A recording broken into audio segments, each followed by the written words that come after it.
জগন্নাথ দেবের দর্শনের জন্য এখন শুধু পুরীই নয়, কলকাতাতে থেকেও আমরা জগন্নাথ দেবকে একেবারে কাছ থেকে দর্শন করে নিতে পারি। পুরীর আদলেই তৈরি হয়েছে কলকাতার অভ্যন্তরে থাকা এই জগন্নাথ মন্দির।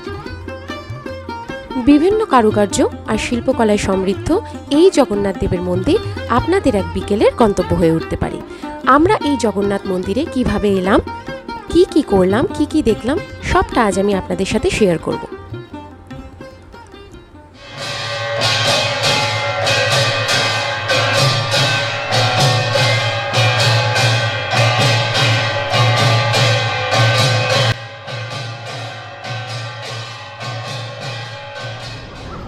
শিয়ালদার সাউথ সেকশন থেকে ট্রেন ধরে বালিগঞ্জ পৌঁছে খিদিরপুরগামী যে কোনো ট্রেন ধরে আপনারা পৌঁছে যেতে পারেন খিদিরপুরে।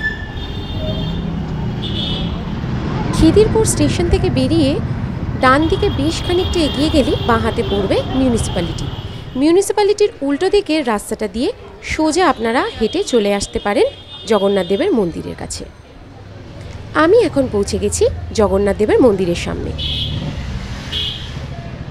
আজ চলে এসেছি পুরীর মন্দিরের আদলে তৈরি কলকাতার জগন্নাথ মন্দির, যেটা খিদিরপুরে অবস্থিত। আমি এখন ঠিক এক্স্যাক্টলি খিদিরপুরে জগন্নাথ মন্দিরের সামনেই দাঁড়িয়ে আছি। আমি একটু দেখাই, ঢুকেই দুই দিকে দুটো সিংহ আমাদেরকে ওয়েলকাম করছে।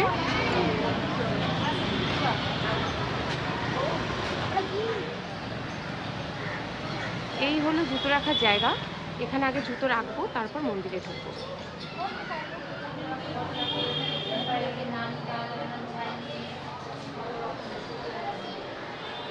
জুতো রাখা হয়ে গেছে। মন্দিরে ঢুকে একদম বাঁ দিকে রয়েছে জুতো রাখার জায়গা, তারপর আর ডান দিকে রয়েছে বটমঙ্গলা মায়ের মন্দির।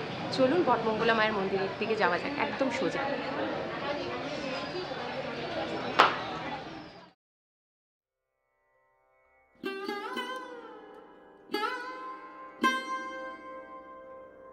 মন্দিরে ঢুকেই জুতো রেখে ডান হাতে পড়বে বটমঙ্গলা মায়ের মন্দির। বটমঙ্গলা মায়ের মন্দির দর্শন করে সোজা ঢুকে পড়লাম জগন্নাথ দেবের প্রধান মন্দির চত্বরের ভেতরে।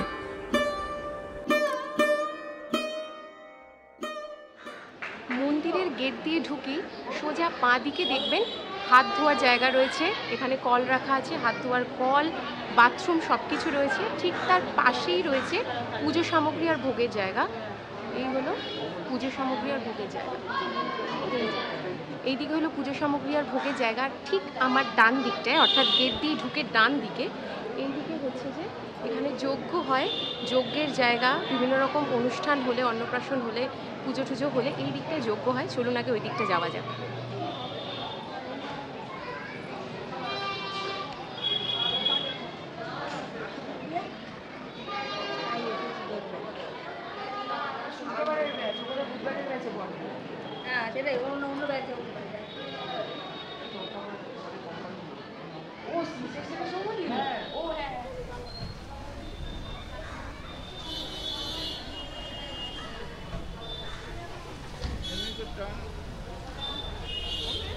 গেট দিয়ে ঢুকে সামনাসামনি একদম সোজাসুজি দাঁড়ালে দুই দিক দিয়ে মন্দিরে ওঠার সিঁড়ি রয়েছে। আমি একটু দেখাই,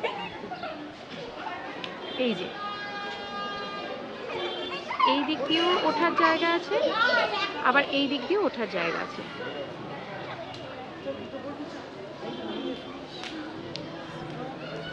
চলুন তাহলে জগন্নাথ দেবের দর্শনটা করে নেওয়া যাক। উপরের দিকে উঠি।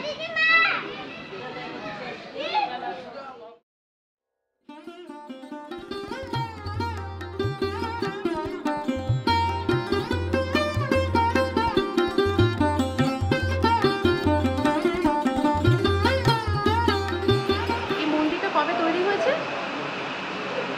স্বাধীন হওয়ার আগে তৈরি হয়েছে। বড় মন্দিরটা 23 বছর, 99 এ শুরু। আর এইটা 99 এ শুরু হয়েছে। 99 বড় মন্দির, এটা কলকাতার সবচেয়ে বড় জগন্নাথ। আচ্ছা আচ্ছা। এখন কিন্তু আর কোনো রকম চিন্তাই রইল না। যখন ইচ্ছে হবে জগন্নাথ দেবকে দর্শন করতে আসতে কিন্তু এখানে চলে আসতে পারেন খুব সহজে, খুব তাড়াতাড়ি। জগন্নাথ দেবের দর্শন করতে চাইলে আর পুরী অবধি অত দূর যেতে না পারলে একেবারে চলে আসতে পারেন খিদিরপুরের এই জগন্নাথ দেবের মন্দির। পুরীর মন্দিরটা যেইভাবে তৈরি, যেই পাথর দিয়ে তৈরি, এই মন্দিরও কিন্তু সেই একই পাথরে তৈরি এবং ভেতরের কারুকার্যগুলো কিন্তু অসাধারণ, এতটাই ভালো লাগলো। আমি আরেকবার দেখি কারুকার্যগুলো।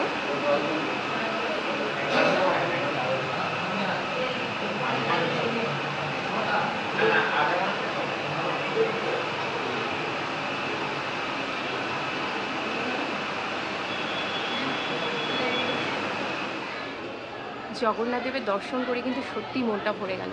মন্দির থেকে এই যে গেটটা, এই হলো গেট, যে গেট দিয়ে জগন্নাথ দেবকে দর্শন করার জায়গা। ঠিক তার পাশেই দেখুন বাঁ হাতে রয়েছে গণেশের মন্দির, এইদিকে রয়েছে গণেশের মন্দির।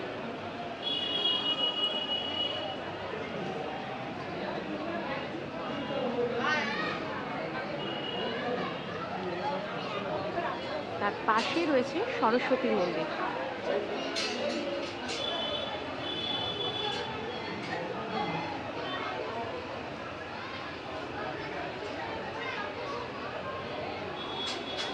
এইটা লোক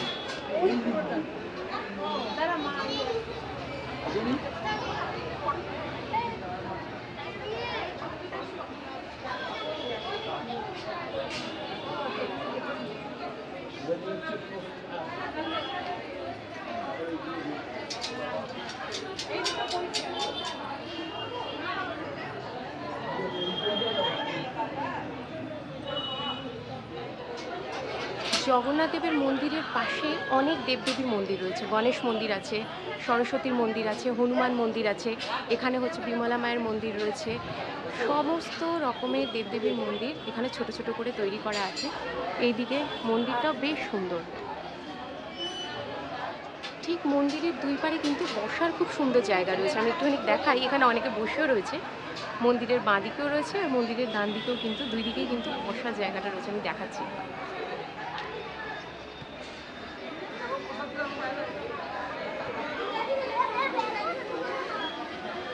স্টেশনের কিন্তু একেবারেই কাছে মন্দিরটা, দুই ধারে বেশ অনেকটা জায়গা রয়েছে, তবে ছোটোখাটোর ভেতরে মন্দিরটা খুব সুন্দর। জগন্নাথ দেবের দর্শন আচমকা করতে চাইলে কিন্তু চলে আসতে পারেন কলকাতার এই খিদিরপুরের মন্দিরে। খুব সুন্দর, এত সুন্দর করে তৈরি করা, একেবারেই পুরীর মন্দিরের আদলে এই মন্দিরটা তৈরি করা, এবং জগন্নাথ দেবের দর্শন করে খুব খুব ভালো লাগলো, মানে একেবারে মনটা শান্ত হয়ে গেল। অনেকক্ষণ ধরে ভাবছি কতক্ষণে জগন্নাথ দেবের দর্শন করব। বাড়ি থেকে বেরিয়েছি বেশ অনেকক্ষণই হলো, তবে পৌঁছাতে বেশি সময় লাগলো না, বালিগঞ্জ হয়ে সোজা চলে এলাম। আর আমি একটু দেখাই চারপাশটা।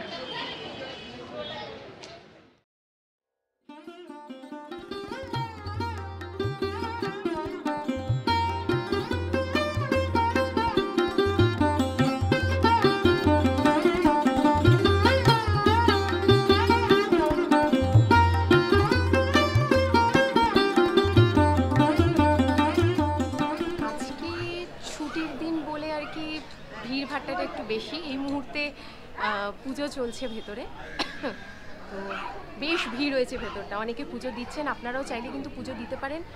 প্রদীপ, মোমবাতি, ধূপ সব রকমের ব্যবস্থা রয়েছে। কেউ যদি ঘিয়ের প্রদীপ জ্বালাতে চায় তারা কিন্তু ঘিয়ের প্রদীপও জ্বালাতে পারবে, মোমবাতি জ্বালাতে চাইলে সেই ব্যবস্থাও রয়েছে। মোম, ধূপ সব কিছু আপনারা নিচ থেকে পেয়ে যাবেন। নিচে একটা দোকান রয়েছে, সেখান থেকে আপনারা সবটা পেয়ে যাবেন। ইউটিউব করবো, হ্যাঁ যা ভিতরে যা, যাও এই ঝিওকে ছাড়, সে ইউটিউব করবো, ভিতরে সে সাইডে রাখবো যা। এখন এই মুহূর্তে ঠাকুরের পুজো হচ্ছে, আরতি হচ্ছে, এবং সামনে থেকে এটা দেখতে পাচ্ছি, সত্যি মানে মনটা মারাত্মক ভালো লাগছে। একটু দেখাই, একদম ভেতরটা নিস্তব্ধ একেবারে, বাইরে সবাই বসে রয়েছে, এখান থেকে ঠাকুরকে একদম কাছ থেকে দেখা যাচ্ছে এবং ঠাকুরের পুজোটাও খুব কাছ থেকে দেখা যাচ্ছে।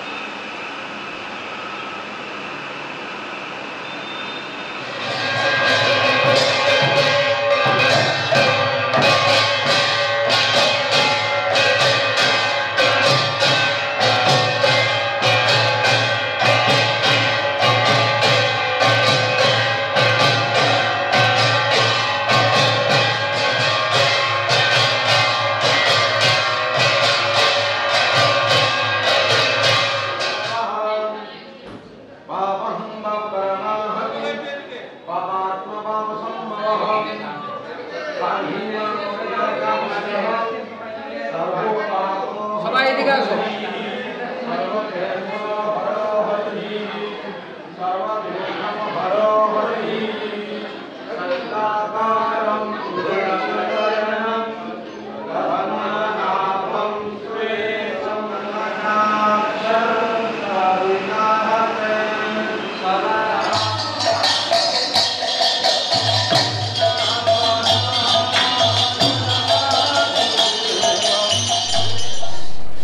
এই সবে জগন্নাথ দেবের আরতি শেষ হলো, পুজো শেষ হলো। আপনারা যদি আরতি বা পুজো দেখতে চান আপনারা কিন্তু 6টা নাগাদ চলে আসবেন, তাহলে কিন্তু জগন্নাথ দেবের আরতিও দেখতে পারবেন, পুজোও দেখতে পারবেন একদম কাছ থেকে। আমি জাস্ট জগন্নাথ দেবের আরতিটা দেখে বেরিয়েলাম মন্দির দিয়ে, কারণ এখন ওরা মন্দির প্রদক্ষিণ করছে। অসাধারণ লাগলো।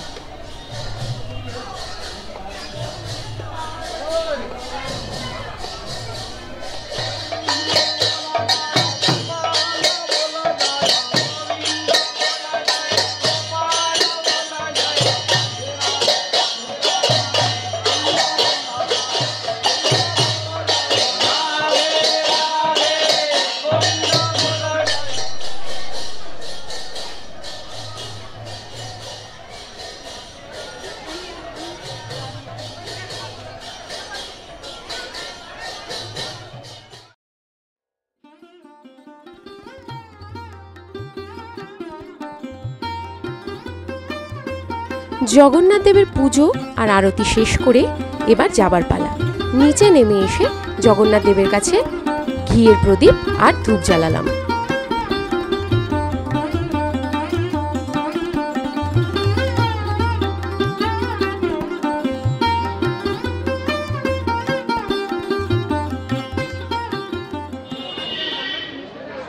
এখানে যদি ভোগ খেতে হয় তাহলে আগের দিনকে ফোন করে নিতে হবে। এই আমাকে একখানা কার্ড দিলেন ওনারা, ওই কার্ডে ফোন নাম্বার রয়েছে, ওই ফোন নাম্বারে কল করে, ধরুন আজকে আপনি ফোন করলেন কালকের ভোগের জন্য কজনের জন্য ভোগ লাগবে সেটা বলে দিলে ওরা ভোগটা তৈরি করে রাখে। যদি এখানে বসে ভোগ খান তাহলে সেটা 150 টাকা, আর যদি পার্সেল নিয়ে যান তাহলে 180 টাকা করে। 180 টাকা করে পার প্লেট এরা ভোগ নিচ্ছে, ভোগের দাম নিচ্ছে, কিন্তু সেটা আগে থেকে ফোন করে এদেরকে জানিয়ে দিতে হবে, তবে ওরা আমাদের ভোগের জন্য তৈরি করে রেখে দেবে পুরো। জগন্নাথ দেবের দর্শন করে গুটি গুটি পায়ে এগিয়ে চললাম বাড়ির দিকে। আজকের মতো ভিডিও এখানেই শেষ করলাম। ভিডিওটি ভালো লেগে থাকলে ছোট্ট একটা লাইক, শেয়ার আর সাবস্ক্রাইব করে দেবেন। ভালো থাকবেন।